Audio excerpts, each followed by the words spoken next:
What's up guys? We are back with another video. So for today's video guys, ibang trip tayo ngayon kasi hindi muna tayo magbumotor, malaking motor. So we're gonna go to Pulilio Island for this vlog.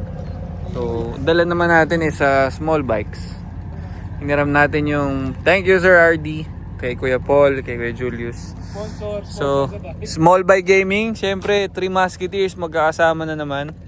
So itong ride na to mga kalakbay, this was supposed to be a takadang ride kaso unfortunately nagkaroon tayo ng injury sa basketball kaya yung lower back ko medyo recovery pa. So hindi na muna namin tinuloy yung takadang. Nirisket na lang namin para mas maraming makasama sa grupo. Andito tayo ngayon sa Port of Real, naantay natin yung barge. Isa pa unfortunately hindi rin tayo nakasakay doon sa barge na yun. So siguro 30 minutes na tayo nandito. The last is 5:30 pero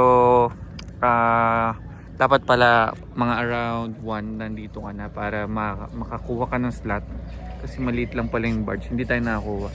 So ang gagawin natin is we're gonna wait up to 5 or meron daw isang barge na padating ng 10. So to take chance kung makakasakay tayo going to Pulilio. Kasi kung antay namin yung 5, gabi na kami makakarating doon, then we can't do anything for the day.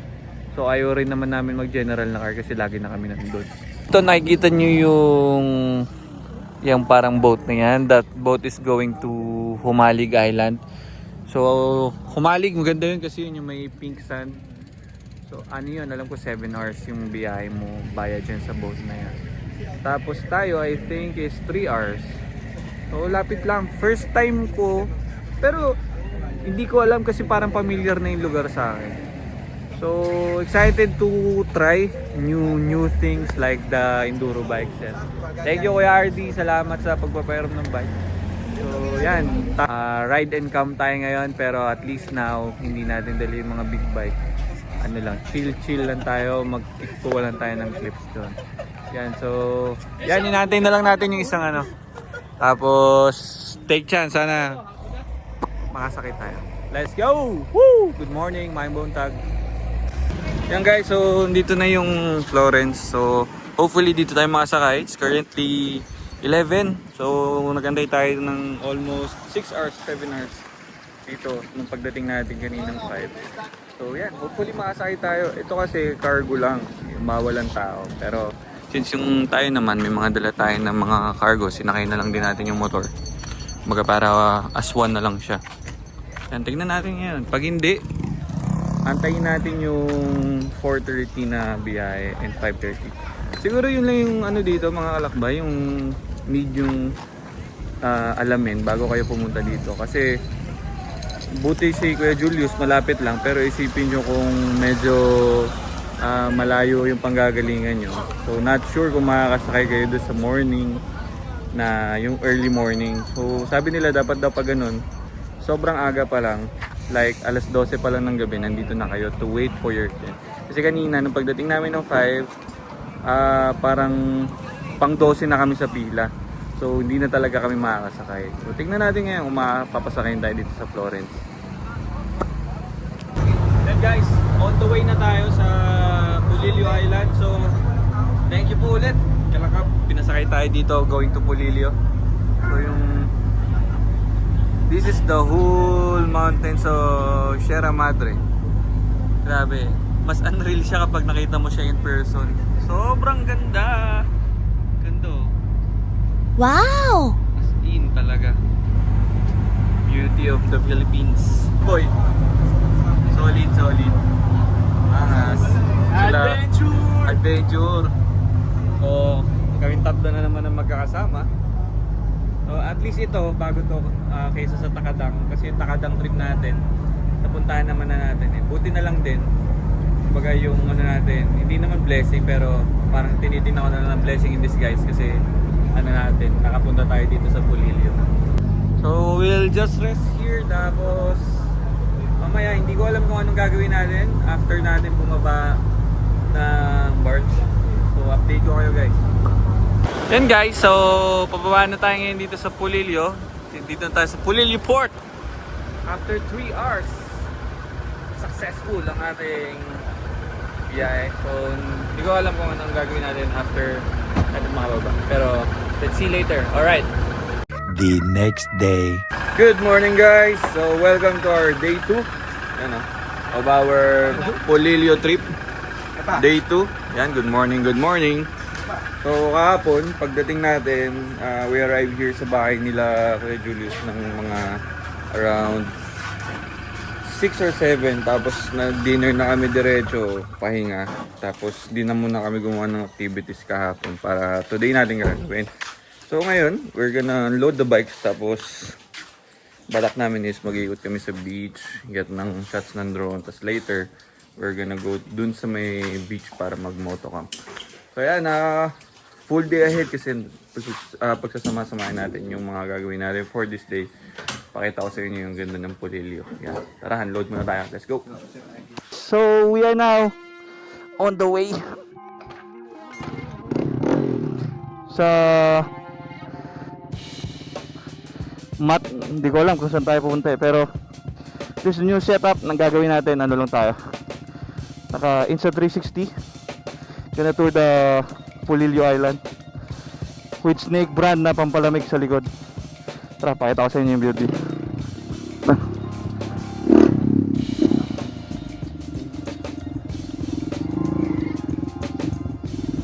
Ganda. Haha. Enduro Gaming! First time ko nakapag-try ng Enduro Gaming. Kita nyo naman kung gaano kaganda. Palayan pa lang to. Woo! Woo! Ang ganda! So from KTM, ito yung gagamitin natin.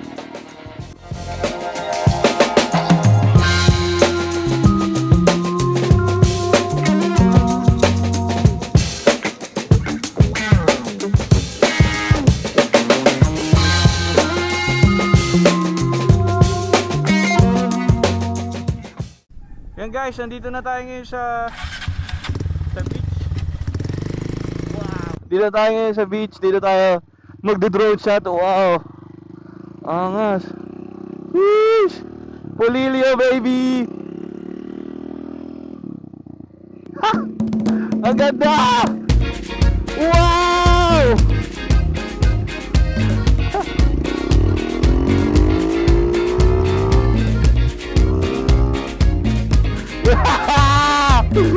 Polillo! Ganda mo, chef!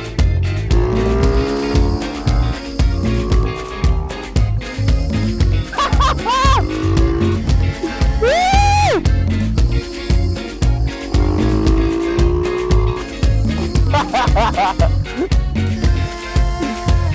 Balik tayo doon sa kanila.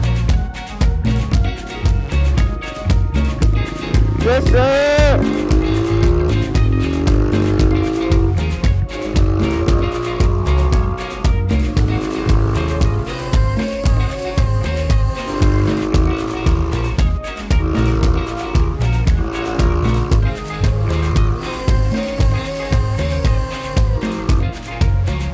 Ang ganda! Panalo! Ang ganda! Ano sila, baby?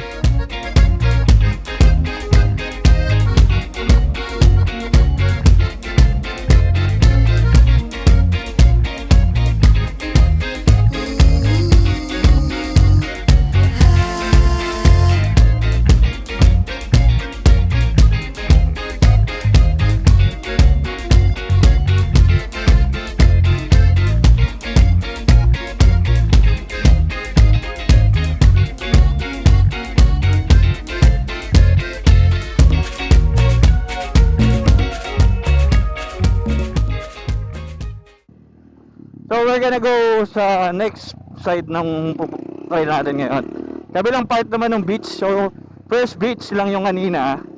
Kumuha tayo ng mga drone shot doon. So ito magandang part din to nung dito sa Polillo. Pero kanina ang ganda kasi ng combination ng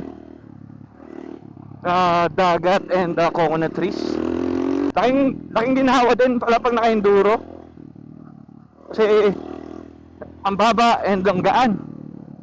Pero syempre, big bike lover pa din tayo. So hopefully next time makabalik tayo dito, madala natin yung mga big bike, mag-motocam tayo. Saka utusin, madami namang piso wifi. Kaya hindi ka mahihirapan maghanap. Uy, road closed.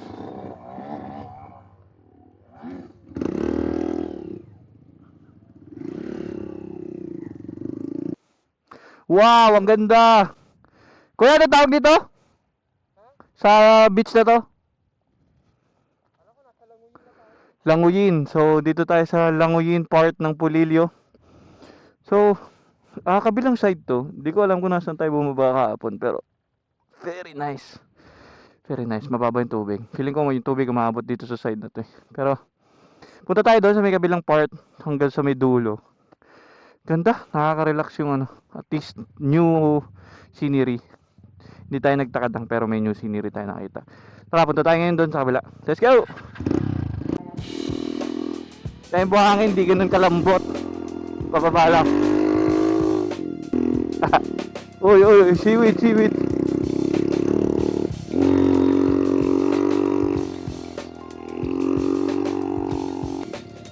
Uncle!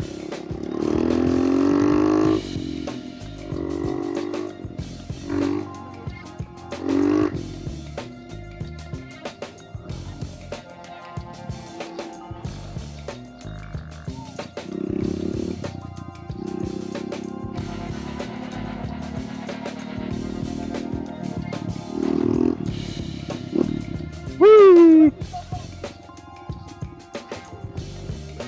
Shit! Ganda oh. So mga kalakbay, ganda ng beach. Palipad tayo ng drone ngayon. Ganda.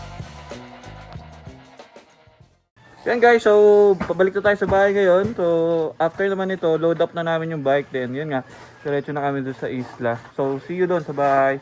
Pakita ko sa inyo kung anong mga dala namin gamit for camping naman. Alright, let's go!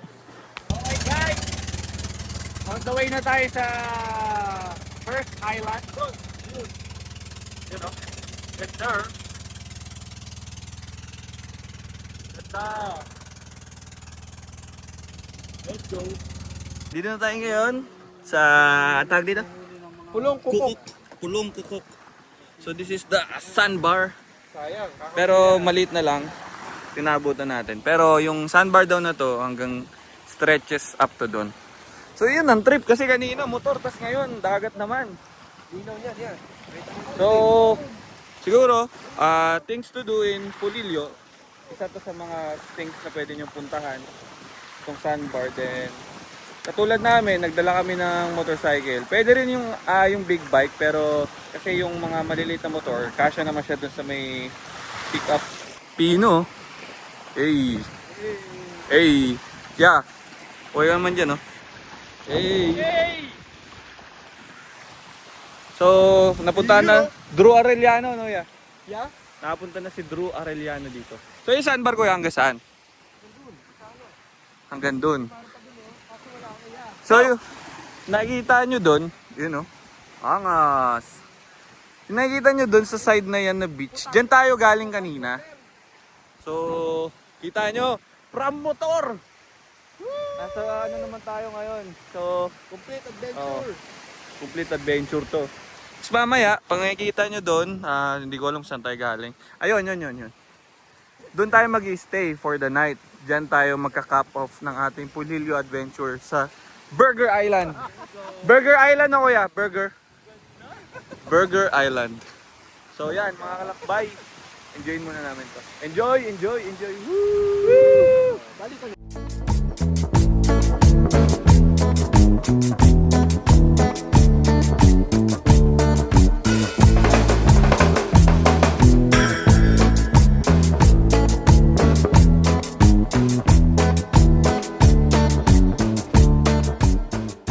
You know guys, nandito na tayo ngayon sa Burger Island.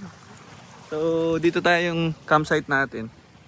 Campsite, baby. Yes. So, dito lang. Ewan ko, ang galing oh. Kasi tinan mo, from the sun. meron siyang ano dito. Camping spot dito. So, glamping area. Kuya, magkano to kapag ano? Yung price kapag mag-glamping ka? Pilihan natin tatlo, 500. Pero yung normal, Wala, ewan ko. 150, parang ganun. Oo. Tapos yung 200, parang gano'n. tapos yung kubo pag magre-rent ay 1.5. 1.5. So, yan. Yung ano lang, yung port kanina is on the other side. So, yan, set up kami ng mga ano ngayon, ng mga tent. Yung mga gamit namin, mga maliliit lang. Very nice. So, mamaya explore natin yung other side ng island. Palipad din tayo ng drone in a bit habang may araw pa. Alright, let's go.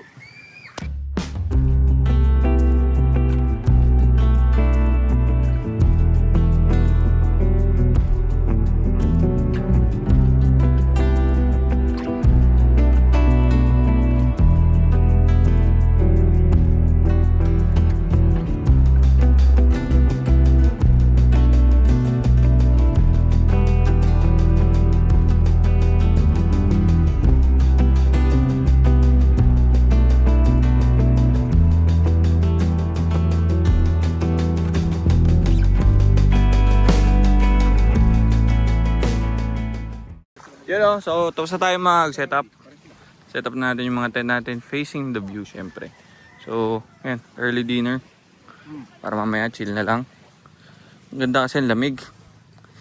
And hindi masyado maalat yung water. Ayan, pwede tayong mag-swimming dito mamaya.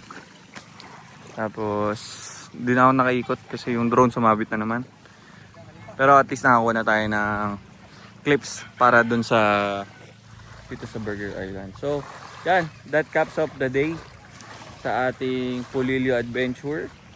So, ganda, nakapag-motor tayo, nakapag-island hopping tayo. Siyempre, so very solid ang bakasyon natin for 2 days. Nasulit natin yung first and second day. So, yan, chill na lang tayo dito. Thank you kay Asoge family, kay Kuya Julius. So, sila yung nag-host sa atin. Tapos, siyempre, balikan natin to, naka-big bike naman sa susunod yan. So mga kalakway, if you're new to my channel, please like, comment, subscribe, and ring the notification bell.